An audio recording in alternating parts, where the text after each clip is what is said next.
అందరికీ నమస్కారం. సంస్కృతి సంపద యూట్యూబ్ ఛానల్ తరపున అందరికీ స్వాగతం. ఉపనిషద్ విజ్ఞానం అనే శీర్షికలో కఠోపనిషత్తు గురించి ఈరోజు శ్రీ ఎంవి లోకనాథం గారు ధారావాహిక ప్రసంగం చేస్తున్నారు.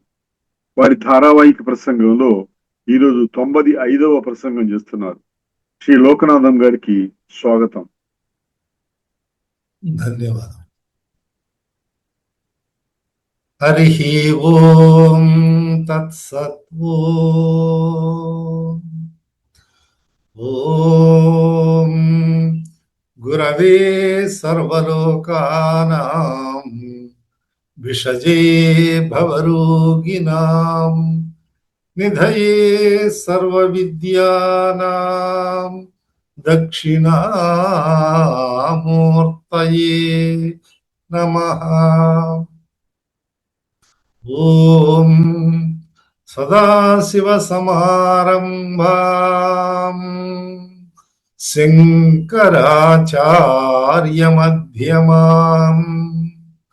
అస్మదాచార్యపర్యంతాం వందే గురు పరంపరాం. వందే గురు పరంపరాం. పరిపూర్ణ పరబ్రహ్మ స్వరూపులైన ప్రియాత్మ బంధువులారా, హృదయపూర్వక నమస్సుమాంజలుడు. మనము కఠోపనిషత్తును గురించి వివరించుకొనుచున్నాము. ప్రతి ఉపనిషత్తుకు ఒక మంత్రము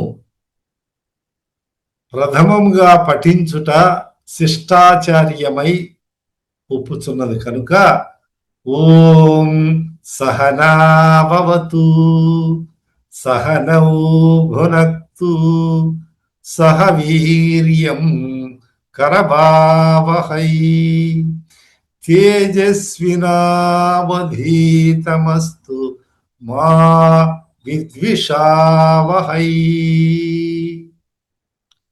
ఈ శాంతి మంత్రము ద్వారా గురు శిష్యులకు అనగా శ్రోతలకు భక్తకు కూడా శ్రేయస్సు లభించుగాక, విద్వేషాలు లేకుండా కాకుండా అని ఈ మంత్రములో ఉన్నటువంటి అర్థాన్ని మనము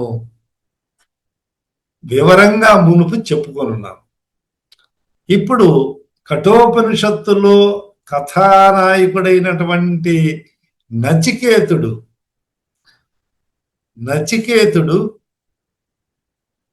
యముని దగ్గరికి పోయినప్పుడు, ఆ పోయిన సమయములో యముడు తన గృహము దగ్గర లేకుండుట వలన ఆ గృహము వెలుపలనే నిరాహారి అయి అన్నము నీరు ముట్టుకొనక, యముని దర్శనమైన తరువాతనే నేను ఆహారాన్ని నీటిని ముట్టుకుంటానని పట్టుదలతో వేచి ఉన్నాడు. తదుపరి యమధర్మరాజు గారు వచ్చిన తరువాత ఈ విషయాన్ని తెలిసి, ఓహో, ఇంతటి పవిత్రమైనటువంటి హృదయం కలిగినటువంటి నచికేతునికి, అంటే ఏ గృహం దగ్గరైతే అతిథికి సరి అయినటువంటి ఆతిథ్యము ఎవరో అటువంటి వారి యొక్క సర్వసంపదలు కూడా బూడిద అయి నశించిపోతాయని శాస్త్రము చెబుతున్నది. అందుకనే మన వాళ్ళు అతిథి దేవో భవ అని చెప్పారు. అతిథిని దైవస్వరూపంగా భావించి అతిథి అభ్యాగతులను మనము పూజించాలి అని భారతీయ ఉత్కృష్ట సంస్కృతి మనకు బోధిస్తున్నది. దానిని ఉద్దేశించుకుని యమధర్మరాజు 3 రోజులు నచికేతుడు నిరాహారి అయి ఉండుట వలన దీని దోష పరిహారార్థము నచికేతుణ్ణి 3 వరాలు కోరుకోమన్నాడు. ఏ వరాలైనా నువ్వు కోరుకో, ఆ వరాలు నేను ఇచ్చినట్లయితే ఈ దోషం వల్ల, అతిథిని ఆదరించకపోయినటువంటి దోషం వల్ల కనీసము ఉపశమనం కలుగుతుందని యొక్క ఉన్నతమైనటువంటి భావంతో వారు అడిగారు. మొట్టమొదటి కోరికగా, వరముగా కోరాడు నచికేతుడు. ఎంత ప్రజ్ఞతో ఆయన అడిగాడో, చిన్న బాలకుడైనప్పటికీ కూడా, ఓ యమధర్మరాజా, నీ అనుజ్ఞచే నీవు పంపబడిన తరువాత మా తండ్రి గారి మా గృహం వద్దకు నేను చేరుకున్నప్పుడు మా తండ్రి నా మీద కోపం లేకుండా నన్ను గుర్తుపట్టి నన్ను యథావిధిగా ఆదరణపూర్వకంగా నన్ను ఆహ్వానించాలని కోరుకుంటాడు. ఎందుకంటే యమధర్మరాజు యమలోకానికి పోయించిన వాళ్ళు ఏ విధంగా మారిపోతారో ఏమో తెలియదు. కానీ ఆ విధంగా అడిగినప్పుడు అతను నీకు ఆ వరం ఇచ్చేశాను, అంతేకాదు మీ తండ్రి సుఖంగా నిద్రపోతాడు, ఏ చీకు చింతలు ఉండవని అతనికి ధైర్యంగా భరోసా ఇచ్చి ఆ మొట్టమొదటి వరాన్ని ఇచ్చేశారు. మళ్ళా 2వ వరము కోరుకోమన్నాడు. అప్పుడు నచికేతుడు ఆ 2వ వరాన్ని కూడా కోరినప్పుడు స్వార్థరహితంగా లోకహితాని కోసము, సర్వలోక అభ్యుదయం కోసము ఆ నచికేతుడు అగ్ని విద్యను ప్రసాదించమని అడుగుతాడు. అంటే ఈ యజ్ఞయాగాదుల్లో చేయడంలో ఈ అగ్ని విద్య ద్వారా ఏ ఏ వ్రతాలు యజ్ఞాలు చేస్తారో, మృత్యుంజయ యజ్ఞమా లేకపోతే వాస్తు యజ్ఞమా, ఇంకొకటి ఏ విధమైనటువంటి యజ్ఞము చేసినా కూడా ఆ యజ్ఞ విధానాన్ని అంతా కూడా నచికేతునికి తెలపగా, ఆ నచికేతుడు చెప్పిన విషయాలను యథాతథముగా తూచా తప్పకుండా అప్పగించిన దానివల్ల మహాసంతృష్టుడై యమధర్మరాజు గారు నీకు ఇంకొక వరం కూడా ఇస్తాను, అది ఏమిటంటే ఇక మీదట లోకములో ఏ యజ్ఞం జరిగినా అది నాచికేతాగ్ని అని పిలువబడుతుంది అనే వరాన్ని ఇస్తాడు. అందుకని ఏషచేగ్నిర్నచికేత స్వర్గో యమవృణీథ ద్వితీయేన వరేణ ఏతమగ్నిం తవైవ ప్రవక్ష్యంతి జనాసః తృతీయం వరం నచికేతో వృణీస్వా. హే నచికేత, ఓ నచికేత, ద్వితీయవరేణ, ద్వితీయం అంటే 2వ వరంగా, యం దేనిని, ఆవృణీత నువ్వు కోరుకుంటివో అలాంటిని, ఏష ఇదిగో ఈ స్వర్ణ అగ్ని, స్వర్గాన్ని పొందేదాని కోసమైనటువంటి అగ్ని విద్యను, స్వర్గ సాధనకు ఉపయోగపడే అగ్ని విజ్ఞను, అటువంటి విద్యను నీకు ఇస్తున్నాను, ఇవ్వబడింది, నీకు ఇచ్చేశాను. అంటే ఇక్కడ ఈ ఆఖ్యాయికలో ఎన్ని ఇటుకలు పెట్టాలి, ఎట్లా పేర్చాలి, ఏ విధంగా చెయ్యాలి, ఇవన్నీ కూడా ఊహించుకోవాలి మనం. అంటే కథ ఆఖ్యాయిక రూపంలో ఉన్నది కాబట్టి వారి మధ్య సంభాషణ జరిగింది, ఆ విషయాలన్నీ చెప్పారు. కాబట్టి నువ్వు చెప్పిన దాని వల్ల నేను సంతృప్తిన్నై. ఏతం అగ్నిం ఆ అగ్ని విద్య వలన తవ ఏవా ఈ అగ్నిని తవ ఏవా నీవిగానే. ఈ అగ్ని ఎవరిది? ఈ అగ్ని విద్య ఎవరి పేరుతో కొనసాగుతుంది, ఎవరి పేరుతో ప్రసిద్ధికెక్కుతుంది అని అంటే లోకములో అంతా కూడా నాచికేతాగ్ని అంటే నచికేతుని యొక్క విద్యగా ఇది ప్రజలందరూ కూడా చెప్పుకుంటారు. ప్రవక్షంతి, వక్షంతి అంటే చెప్పడము, అనుకొనవడము, అందరూ ఆ విధంగా చెప్తూ ఉండడం. ప్రవక్షంతి విశేషంగా చెప్పుకుంటారు. ఈ యజ్ఞయాగాదులు చేసేదానికి ఈ అగ్ని విధానము, యజ్ఞ విధానము ఏదైతే ఉందో అది నాచికేతాగ్ని అని అంటారు. ఇక మీదట ఇది నీకు అదనంగా ఇచ్చినటువంటి వరము. 3 వరాలే ఇస్తానని చెప్పాడు యమధర్మరాజు గారు. కానీ ఈ బాలకుడైనటువంటి నచికేతుని చూసి ఆయన యొక్క ప్రవర్తనను, ఆయన చెప్పినటువంటి విషయాలను ఆకలింపు చేసుకుని, అవగాహన చేసుకుని, తిరిగి అన్ని విషయాలను చక్కగా శ్రద్ధగా వినయ విధేయతలతో యమధర్మరాజు గారికి తిరిగి అప్పజెప్పిన దానివల్ల మహాసంతుష్టుడై, నాయనా ఇక మీద ఈ 2వ వరమే కాదు, నీకు నేను అదనంగా ఈ వరం ఇచ్చాను. ఏమిటి ఆ వరం అంటే ఈ అగ్ని విద్యను నీ పేరుతోనే ఈ లోకములో ప్రసిద్ధిగాంచుతుంది అని చెప్పారు. చూస్తారా, ఈ నచికేతుని యొక్క బాలకుని యొక్క గొప్పతనాన్ని మనం ఇక్కడ గుర్తించవచ్చు అనేది మనం తెలుసుకోవాలి. అట్లనే మనము పురాణ ఇతిహాసాలలో కూడా నవవ్యాకరణ పండితుడు, అబ్బా ఆయన మాటను వినగానే ఈయన వేద శాస్త్రాలను చదివినట్లు ఉన్నాడు అని హనుమంతుని గూర్చి షోడశ సద్గుణ సంపన్నుడైనటువంటి మర్యాదా పురుషోత్తముడైనటువంటి శ్రీరామచంద్రుడు వారే స్వయంగా వారితో చెప్పారు. అంటే ఆయన మాట తీరు ఆ విధంగా ఉంది. ఎక్కడ దోషాలు లేవు. ఒక మాట ఎక్కువ గాని ఒకటి తక్కువ గాని లేదు.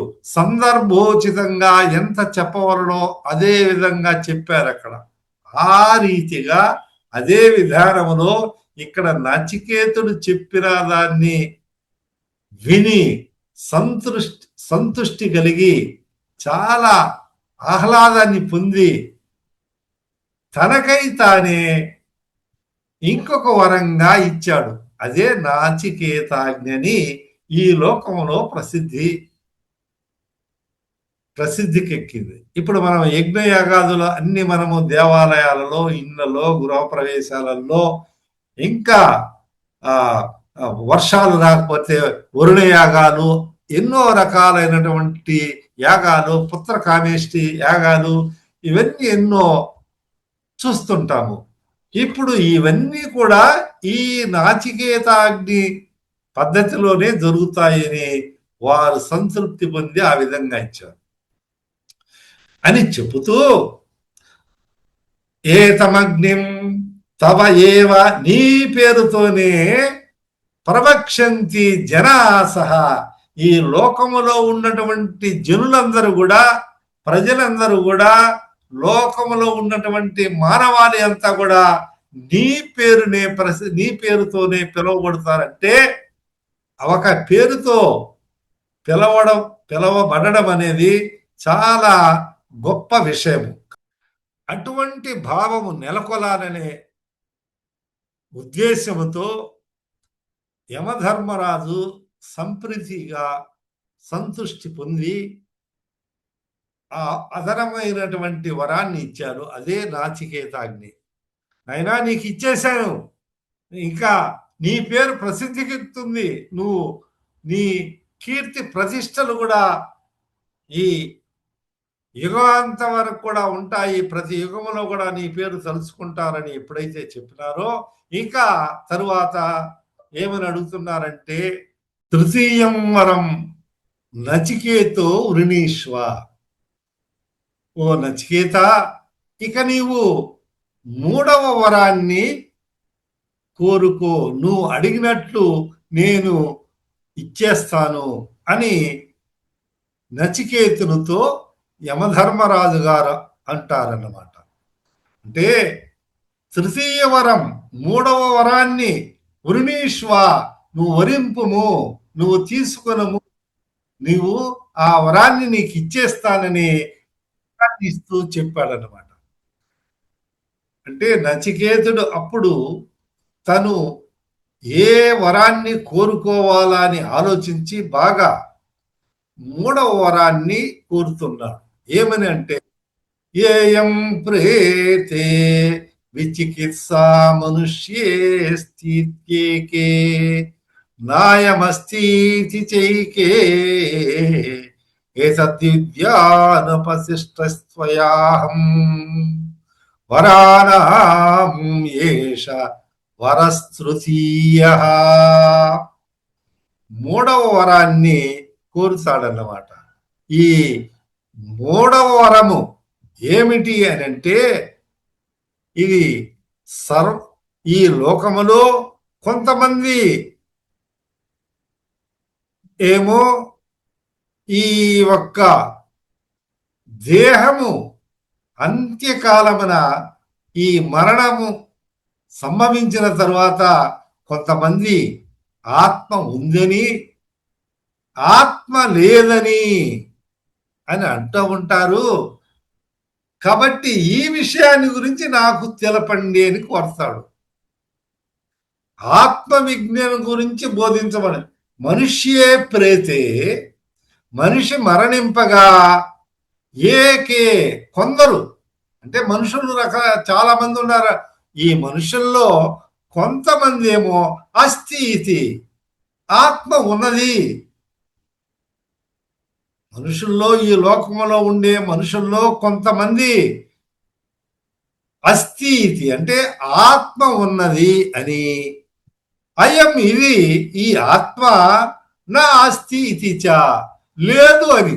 కొంతమంది ఏమో ఆత్మ అనేది ఉన్నది అని, మరికొందరేమో ఆత్మ అనేది లేదు అని చెప్పుకుంటున్నారు. ఏకే, కొందరు యా ఏమం ఈ విచికిత్సావా, అంటే సంశయం కలిగి ఉన్నారు, అంటే కలదో లేదో అనుకుంటున్నారు, సందేహము ఉంది. ఏతత్, ఈ విషయాన్ని, అహం నేను, లోకములో కొందరేమో ఆత్మ ఉన్నది, మరణించిపోయిన తరువాత ఆత్మ ఉన్నదని కొందరు, మరికొందరేమో ఈ ఆత్మ అనేది లేదని మరికొందరు అని చెప్పుకొనుచున్నారు.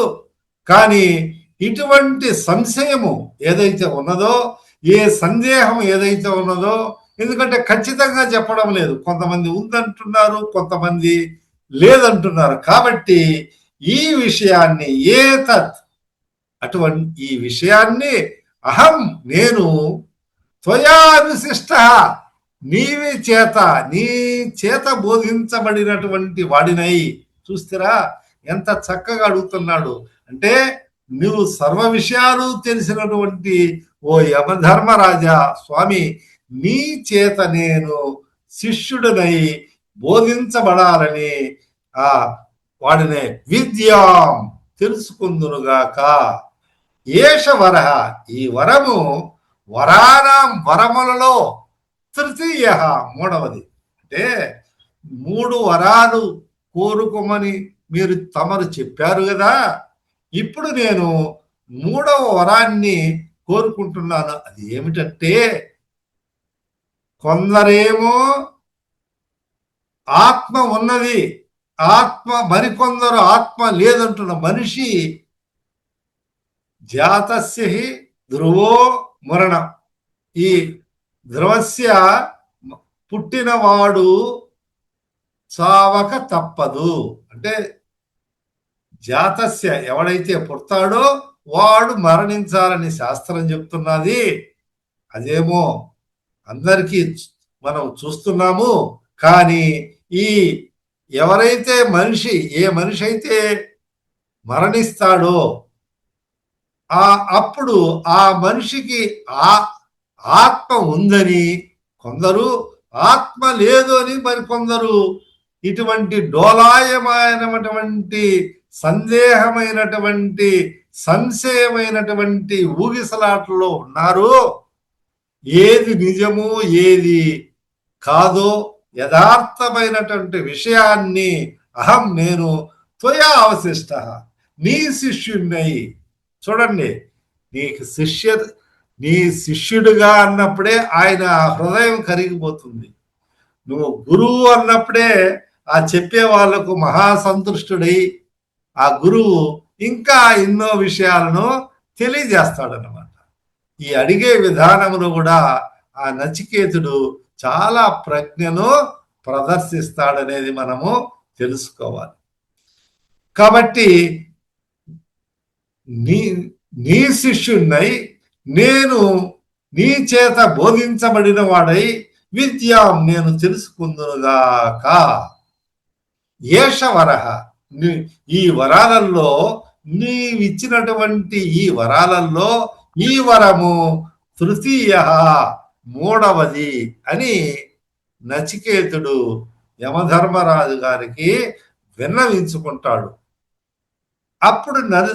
అప్పుడు యమధర్మరాజు ఇది మామూలుగా అందరికీ కలిగి లోకములో ఉన్నటువంటి ఈ సంశయం ఏదైతే ఉందో మనిషి విషయములో శరీరము, ఇంద్రియాలు, మనస్సు, బుద్ధి వీటికంటే విలక్షణమైనది. అది దేహంతో సంబంధం లేకుండా ఒక ఆత్మ ఉంది అనేది మనము వింటుంటాం, మనం మనకు తెలుసు. అంటే ఈ శరీరంలో, ఈ బాహ్య శరీరంలో తల, అవయవాలు, ఇంద్రియాలు ఇవన్నీ మనకు కనిపిస్తా ఉన్నాయి.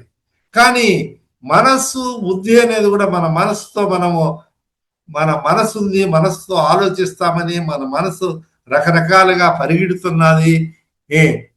మనసు మనం తలుస్తున్నది. అట్లనే మన బుద్ధి చేత మనము నిశ్చయాత్మకమైనటువంటి నిర్ణయాలు తీసుకుంటాం. నిర్ణయం తీసుకునేటప్పుడు ఒక నిర్ణయాత్మకమైనటువంటి వృత్తిని చేపట్టే మనసును బుద్ధి అంటాము. చిత్తము చింతించేదాన్ని, చిత్తములో దాని గురించి పదే పదే ఆలోచన చేసి దాని గురించి చింతించేదాన్ని చిత్తం అని అంటాం. మనోబుద్ధి చిత్తాదినాహం, మనోబుద్ధి అహంకారం. ఈ అహం కానీ ఈ ఆత్మ అనేది ఈ దేహంతో సంబంధము పొందేనటువంటి ఈ ఆత్మ ఉంది అని కొందరు, అలాంటిది ఏమి లేదు, ఈ ఆత్మ లేదు ఏమి లేదని మరికొందరు చెప్పడంతో ఏది ఉందో అంటే ఇప్పుడు చార్వాక్ సిద్ధాంతులు, బౌద్ధులు, కొన్ని మతస్థుల వాళ్ళు ఈ ఆత్మ ఉంది లేదు, కొంతమంది లేదు అని అంటారు. కొంతమంది మన సనాతన ధర్మంలో ఆత్మ ఉంది, అందువలనే నువ్వు ఈ పునర్జన్మ సుకృతము అది ఇది అని మనం చెప్తుంటాం. కాబట్టి ఈ విషయాలను కూలంకషంగా అందరికీ తెలియజేయాలనే ఉద్దేశంతో ఇది ఈ విధంగా అంటున్నారు. ఏది వాస్తవం, ఏది యథార్థము, మరణించిన తర్వాత ఆత్మ ఉందా లేదా, అటువంటి ఆత్మ విద్యను గురించి నేను తెలుసుకోవాలని యమధర్మరాజును అడిగినప్పుడు ఈ యమధర్మరాజుకు ఒక విధమైనటువంటి భావన ఏర్పడింది. అంటే ఇది ఈ ఆత్మజ్ఞానం అనేది పరమ పురుషార్థమైనటువంటి మోక్షార్థమైనటువంటి మోక్షాన్ని గురించి, విముక్తిని గురించి, నిశ్రేయస్కరమైనటువంటి దాని గురించి అడుగుతున్నారు కదా. అందువల్ల ఇది ఇతనికి యోగ్యమా లేదా అని గురువు ఆలోచిస్తాడు. ఇప్పుడు సాధారణంగా 2వ తరగతి పిల్లవాడికి హై స్కూలు లేదా ఉన్నత పాఠశాలలో ఉన్నటువంటి విషయాలను చెప్పాలంటే అతని గ్రహణ శక్తి ఉండకపోవచ్చు. ఎక్సెప్షన్ కేసెస్ కొన్ని ఉండవచ్చు, అది వేరు. కానీ అలాగే ఈ ఆత్మ విద్యను ప్రదానము చేయాలంటే, బోధించాలంటే గురువు కొన్ని విషయాలను దృష్టిలో పెట్టుకుంటారు. అది ఏమిటంటే నిజమైనటువంటి ఈ భావన తెలుసుకోవాలన్నటువంటి పట్టుదల ఈ శిష్యంలో ఉన్నదా, ఈ శిష్యునకు సాధన సంపత్తి ఉన్నదా లేదా అని గురువు తెలుసుకునే బోధిస్తాడు. లేకపోతే ఏమండి లేకపోయి బోధిస్తే ఏంటంటే ఆ చౌటి భూముల్లో విత్తనాలు చల్లినట్లు. కాబట్టి శాస్త్రం చెప్తుంది, తద్విజ్ఞానార్థం సగురుమేవాభిగచ్చే సమిత్పాని శ్రోత్రియం బ్రహ్మనిష్టం. తద్విజ్ఞానార్థం, ఆ ఆత్మజ్ఞానాన్ని, ఏ విజ్ఞానం అంటే అటువంటి ఆత్మ విజ్ఞానార్థము, దాని కొరకు నీవు తద్విజ్ఞానార్థం శ్రోత్రియం బ్రహ్మనిష్టం, శ్రోత్రియ సకల శాస్త్ర పారంగతుడైనటువంటి బ్రహ్మైనటువంటి అనుష్ఠాన పరుడైనటువంటి గురువు దగ్గరికి నువ్వు వెళ్ళి తద్విద్య ప్రణిపాతేన, ప్రణిపాతము సాష్టాంగ నమస్కారాలు వినయ విధేతలు ఉండి నువ్వు తెలుసుకోవాలా. అప్పుడు వాళ్ళు ఉపదేక్షంతితే జ్ఞానం తత్వదర్శి, ఈ తత్వదర్శనమైనటువంటి వాళ్ళు ఆ శిష్యుని గురు సేవలు వినయ విధేయతలను అతని సాధనా సంపత్తిని తెలుసుకొని బోధిస్తారు. అది ఆ రీతిగా ఆ విధానంలోనే యమధర్మరాజు గారు నచికేతుడు ఈ విధంగా ఆత్మ విద్యను గురించి అడుగుతున్నాడే, ఏదో నా తండ్రి నన్ను బాగా చూసుకోవాలి, నేను ఇతనికి ఏమైనా ధనధాన్యాలు కావాలని అనుకున్నాడు. ఈ ఆత్మ విద్యను ప్రసాదించడానికి తగువైన అర్హతలు ఉన్నాయా లేదా అని సందేహపడేది. చాలా గొప్ప విద్య కదా అనే ఉద్దేశంతో ఆయన శిష్యుణ్ణి పరీక్షించాలి. ఈ శిష్యునికి ఇటువంటి లక్షణములు ఉన్నవా లేవా, అసలు యోగ్యుడా కాదా, ఆత్మజ్ఞానాన్ని ఆర్జించాల్సినటువంటి యోగ్యత నచికేతంలో ఉన్నదా లేదా అని పరిశీలించేదానికి, పరీక్షించేదానికి ఆయన ఆ యమధర్మరాజు గారు దారి మళ్లించడం కోసము ఈ నచికేతంతో అయ్యయ్యా ఆ విద్య నీకు వద్దు, అది చాలా కష్టమైనటువంటిది, దేవతలే దాన్ని తెలుసుకోలేకున్నారు, నువ్వు ఇంకేదైనా వరము కోరుకో, నీకు స్వర్గ సుఖాలు కావాలంటే కోరుకో, లేదా ధనధాన్యాలు భోగభాగ్యాలు కావాలంటే కోరుకో, ఆయుష్ కావాలంటే కోరుకో, ఎంతో మంది సేవకులు పరిచారాలు కావాలంటే నువ్వు కోరుకో, అవన్నీ ఇస్తాను, కానీ ఆత్మ విద్య అనేది ఎలా నీకు అని ఒక అడ్డు వేస్తారు. అంటే శిష్యుని పరీక్షిస్తారు. జ్ఞానదేవుడు ఈ శిష్యులను పరీక్షించేటప్పుడు ఇది ఒట్టికుండా గట్టికుండా అని పరీక్షించినాడు. ఈయన తల, మనము మామూలుగా కుమ్మరి వాళ్ళు కుండలు చేస్తారు, ఇప్పుడంటే కుండలు చాలా మంది ఉపయోగించడం లేదు, కానీ కొన్ని ఉపయోగిస్తున్నారు కదా. ఆ కుండ బాగా కాలిందా, మంచిదా కాదా అంటే అది బాగా కాలి ఆ కుండను పట్టుకొని మనము 4 అట్లా చేతితో కొట్టినట్టయితే అది కంగని మోత మోగితే అది బాగా కాలింది, మంచిదని చేస్తారు. అట్లనే జ్ఞానదేవుడు కూడా ఇతన్ని అతని దగ్గర ఉన్నటువంటి శిష్యులను ఇతనికి మంచి బుర్ర ఉన్నదా లేదా అని ఆయన తలను చూసి, అంటే ఆ విధంగా ఆ ఆ, ఆ, ఆ, ఆయన పరీక్ష చేసి ఇతడు యోగ్యుడు ఇతడు అయోగ్యుడని చెప్పగలరు. అదే విధానంలో ఆ పంథాలోనే మన నచికేతునికి ఇటువంటి యోగ్యత ఉందా లేదా అని యమధర్మరాజు ఈ ఆత్మజ్ఞానాన్ని కాకుండా వేరేది కోరుకో అని చెప్పితే ఏ విధంగా ఇతను మారిపోతాడా లేదా దాని మీదనే పట్టుకుంటాడని తన మనసులో అనుకొని అడుగుతాడు. కాబట్టి ప్రతి గురువు కూడా వాళ్ళ శిష్యులను పరీక్ష చేస్తారు.